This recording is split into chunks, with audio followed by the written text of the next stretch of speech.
Hello बच्चों, आज से हम शुरुआत करने जा रहे हैं क्लास 12 के बोर्ड एग्ज़ाम की प्रिपरेशन के लिए कुछ इम्पॉर्टेंट क्वेश्चंस की। सबसे पहले चैप्टर से शुरुआत करेंगे हम लोग मैट्रिसेस एंड डिटरमिनेंट। तो फर्स्ट क्वेश्चन है, मल्टीपल चॉइस से स्टार्ट करेंगे और आगे भी आपको हर तरह के क्वेश्चन देखने को मिलेंगे, वेरी शॉर्ट और लॉन्ग क्वेश्चंस भी। तो आज से हम लोग शुरुआत करेंगे मल्टीपल चॉइस क्वेश्चन से। फर्स्ट क्वेश्चन है, if the order of matrices A and B, m by n and n by p respectively, then the order of AB will be। आप जानते हैं, हम जानते हैं कि मैट्रिक्स मल्टीप्लिकेशन के लिए फर्स्ट मैट्रिक्स के number of columns second matrix के नंबर ऑफ रोज़ के इक्वल होना चाहिए, जो कि है कि ए के नंबर ऑफ़ कॉलम्स बी के नंबर ऑफ़ रोज़ के इक्वल हैं। तो मैट्रिक्स मल्टीप्लिकेशन पॉसिबल तो है। अब जो फाइनल मैट्रिक्स आएगा मल्टीप्लिकेशन के बाद ए बी, उसका जो ऑर्डर होगा वो फर्स्ट मैट्रिक्स के नंबर ऑफ़ रोज़ और सेकंड मैट्रिक्स के नंबर ऑफ़ कॉलम्स होंगे। यानी कि अगर हम ये दोनों को जो इक्वल नंबर दिख रहे हैं एन और एन को हटा दें, जो बचे हुए नंबर हैं वही हमारे फाइनल मैट्रिक्स का, यानी कि मल्टीप्लिकेशन के बाद जो मैट्रिक्स मिला है उसका ऑर्डर होगा। यानी कि इसका ऑर्डर क्या होगा, m बाई पी, यानी कि ऑप्शन नंबर 1 सही होगा इसका। नेक्स्ट क्वेश्चन देखेंगे कि if a equal to A I J is a skew symmetric matrix of order n, then इनमें से कौन सा ऑप्शन सही होगा। ए आई जे इक्वल टू 1/ji, और ये 4 ऑप्शन आपको दिए हुए हैं।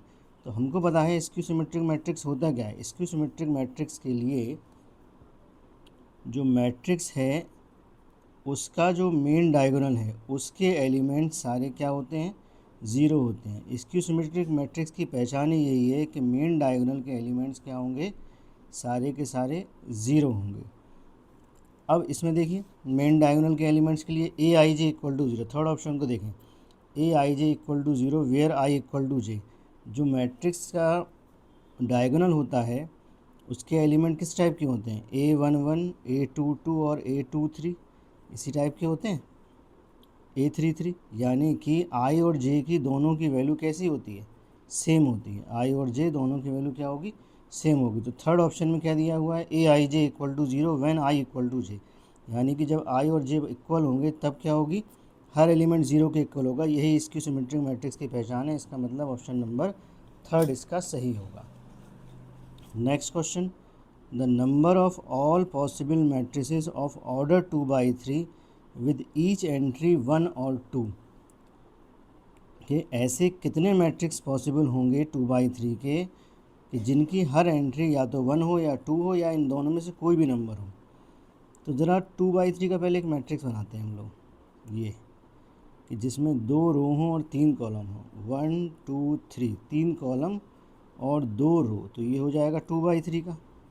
अब ये मैट्रिक्स का क्वेश्चन ज़रूर है, लेकिन होगा ये परमुटेशन कॉम्बिनेशन के थ्रू, जो होता है फैक्टोरियल हम लोगों ने पढ़ा था उसके थ्रू होगा। नंबर ऑफ़ वेज निकालना है हमको।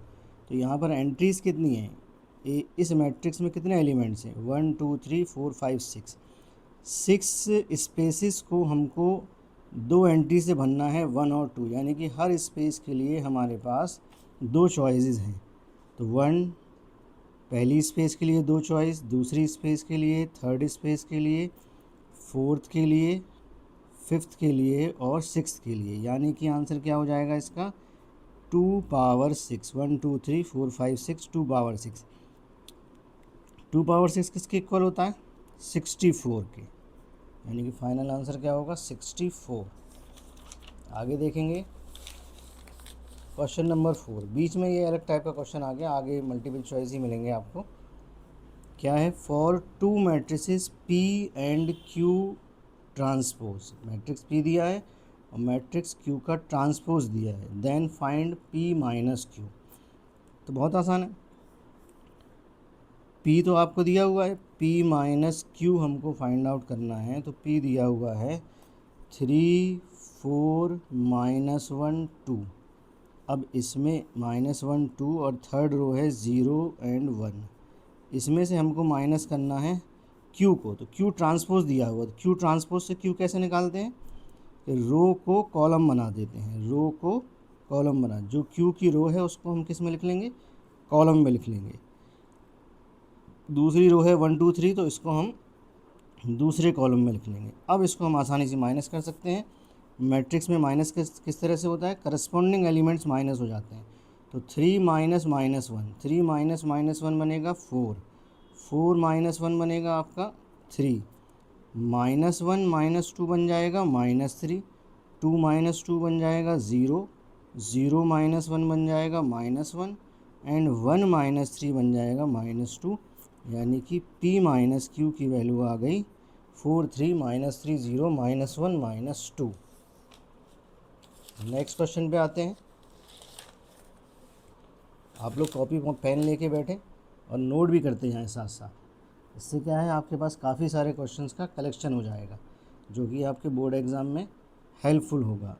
If A is a square matrix, question number 5, if A is a square matrix such that A square equal to A, then I minus A whole cube plus A is equal to, तो देखें ज़रा इसको हम लोग solve करके। I minus A whole cube plus A, इसका cube खोलेंगे, A cube minus B cube minus 3AB और A माइनस B, ये A minus B whole cube का फॉर्मूला होता है, आप सबको पता होना चाहिए। क्या होता है formula, A minus B whole cube, A minus B whole cube equal to A cube minus B cube minus 3AB A minus B।